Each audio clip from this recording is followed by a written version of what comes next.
Module 17, Sheet Compilation and Publication. Welcome to Module 17 of the Revit for MEP training program. In this module, we're focusing on the final stage of the BIM workflow, sheet compilation and publication. Up to this point, we've built models, created views, added annotation, and developed schedules.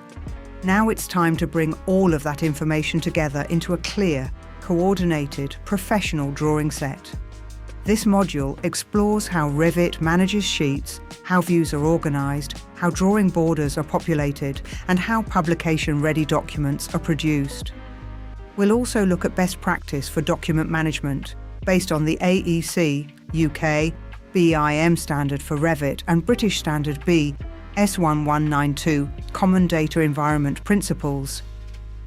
Project Browser Organization.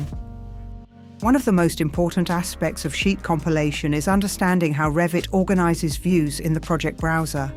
The browser is divided into two main areas: WIP views, working views used for modeling and development; publish views, views that have been placed on sheets. As soon as a view is dropped onto a sheet, it disappears from the WIP section and reappears under the sheet name in the Publish section. This helps maintain clarity. Working views stay clean and uncluttered, while publication views remain controlled and consistent. Schedules and legends are exceptions. They can appear on multiple sheets and therefore remain visible in both areas. Browser organization can also be customized to group views by level, scale, discipline, or even user-defined parameters. This makes navigation easier and supports a structured workflow. Creating sheets. Creating a sheet in Revit is straightforward. From the View tab, you select Sheet, choose a title block, and assign a sheet number and name. Revit allows you to load corporate or project-specific title blocks, and you can switch between them at any time without losing any content. Sheet information comes from two places. Project information. Global parameters like project name, client address, and project number. Sheet properties. Sheet-specific parameters like sheet name, sheet number, drawn by, checked by, and revision data. Project-wide parameters automatically populate every sheet, ensuring consistency across the entire drawing set. Adding views to sheets. Views can be added to sheets in two ways. 1. Drag and drop from the project browser. 2.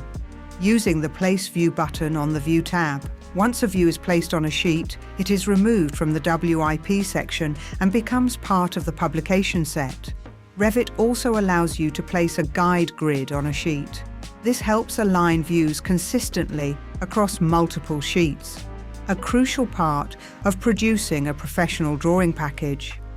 View titles and referencing. When a view is placed on a sheet, Revit automatically generates a view title beneath it.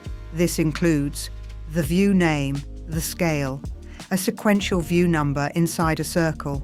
If the view is cropped or resized, the title line may need manual adjustment. This is done by selecting the view and dragging the control grip at the end of the title line. Revit also updates all referencing markers automatically. Section heads, callouts, and elevation markers will display the correct sheet number and detail number as soon as the view is placed. This automation ensures coordination across the entire drawing set. Activating views on sheets. Although most editing is done in the view itself, Revit allows you to activate view directly on the sheet.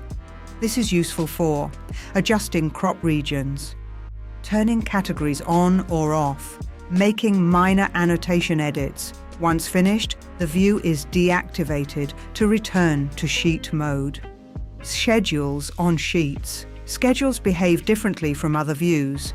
They can appear on multiple sheets, and they can also be split across sheets if needed.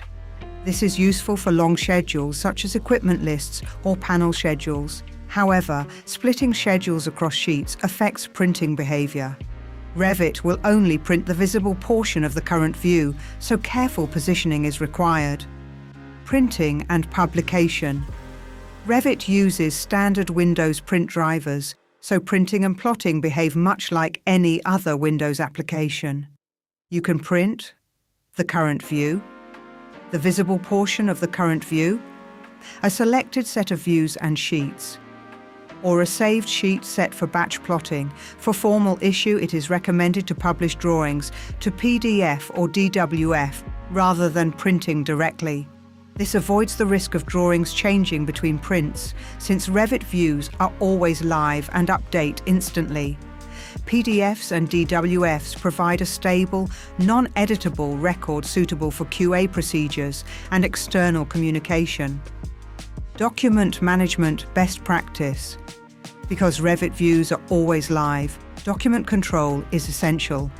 The recommended workflow is: use WIP views for modeling, use publish views for sheet production, export sheets to PDF or DWF for formal issue.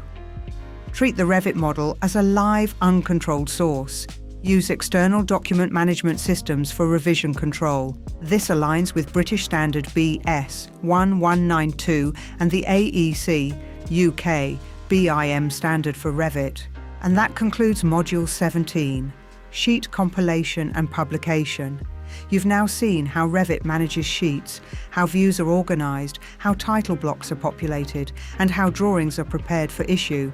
You've also learned best practice for document management and how to ensure your drawing set remains coordinated, consistent, and publication ready. With this module complete, you're ready to produce professional, fully coordinated drawing packages directly from your Revit model. Thanks for watching. The next module is Module 18, Basic Subdivision and Collaboration.